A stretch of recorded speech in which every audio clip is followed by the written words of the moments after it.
పానీపూరియా? పానీపూరి అంటే నోట్లో నీళ్లు పరవళ్ళు దక్కేస్తాయి అంతే.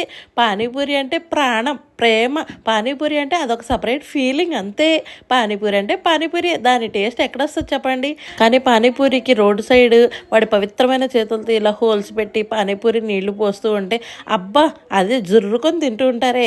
కానీ అదే మనం ఇంట్లో చేసుకొని తింటే దాని టేస్ట్ ఎంత బాగుంటుంది చెప్పండి, ఎంత హైజీన్గా ఉంటుంది. అందుకని ఇంట్లో మా అక్క తయారు చేస్తే నేను తింటున్నాను. మనం చేసేది లేదు, వేరే వాళ్ళు చేస్తే మనం ఎంజాయ్ చేయడం అంతే. మీరు ఎంతమందికి పానీపూరి అంటే ఇష్టం? పానీపూరి అంటే ఇష్టం ఉన్న వాళ్ళందరూ నా ఛానల్ని లైక్ చేసి సబ్స్క్రైబ్ చేసుకోండి. అలాగే ఈ పానీపూరి మీకోసం ఎంజాయ్ చేయండి.